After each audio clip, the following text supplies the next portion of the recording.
பிரியமானவர்களே, இன்னைக்கு நாம பாத்தீங்கன்னா தெய்வ சமூகத்துல வாழுகிற கிறிஸ்தவர்களுக்கு ஒரு காரியம் சொல்றேன். மற்றவர்களை பத்தி சொல்லலாம், ஆனா கிறிஸ்தவர்களுக்கு ஒரு முக்கியமான காரியம் என்னன்னு பாத்தீங்கன்னா, எதினாலே நம்ம வஞ்சிக்கப்படுகிறோம். சின்ன சின்ன பண ஆசையினாலதான் நம்ம வஞ்சிக்கப்படுகிறோம். நமக்கு ஒரு கேட் இருக்குங்க, பரலோகத்துக்கு போறதுக்கு ஒரு வாசல் நமக்காக கொடுக்கப்பட்டிருக்கு. அதை நாமே என்ன செய்கிறோம்னு பாத்தீங்கன்னா தப்பான காரியங்களாலே அடைத்துக் கொள்கிறோம்.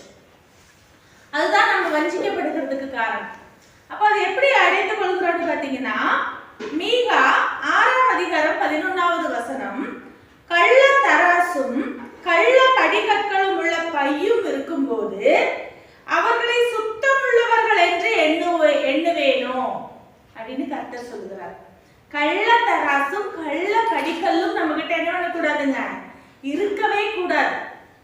ஆண்டவர் நம்மள என்ன பண்ணுவார்னா சுத்தம் உள்ளவர்கள் என்று அவர் நினைக்கும்படியாய் நம்ம வாழணுமா. மனுஷன் நினைக்க வேண்டாம், மற்றவர்கள் நினைக்க வேண்டாம். ஆனா கர்த்தர் நம்மள்கிட்ட எதிர்பார்க்கிறாரு, எந்த சின்ன சின்ன விஷயத்துல கூட இவ்வளவு தானே, சின்ன விஷயம் தானே, கொஞ்சம் தானே, இதுல ஏமாற்றுறதுனால தப்பு இல்ல, நாம வாழ வேண்டாமா, நாம சம்பாதிக்க வேண்டாமா அப்படி நிறைய பேசுகிறவர்களை நம்ம பார்க்கிறோம். ஆனா அது எல்லாமே என்னவா இருக்கும் பாத்தீங்கன்னா, சுத்தம் உள்ளவர்கள் என்று அவர் எண்ண மாட்டார். அசுத்தம் உள்ளவர்கள் என்று எண்ணினா அந்த பாதை நம்மளுக்கு அடைக்கப்பட்டு போகும்.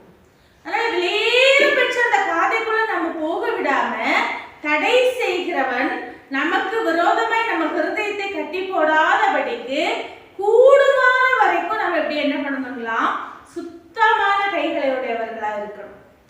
பணத்துக்கு ஆசைப்பட்டு, மற்ற உலக பொருட்களுக்கு ஆசைப்பட்டு, கள்ள தராசை கொண்டு மற்றவர்களை வஞ்சிக்கிறவர்களாய் காணப்படாதபடிக்கு ஜாக்கிரதை உள்ளவர்களாய் இருப்போம். கர்த்தர் நம்மளை ஆசீர்வதிப்பார்.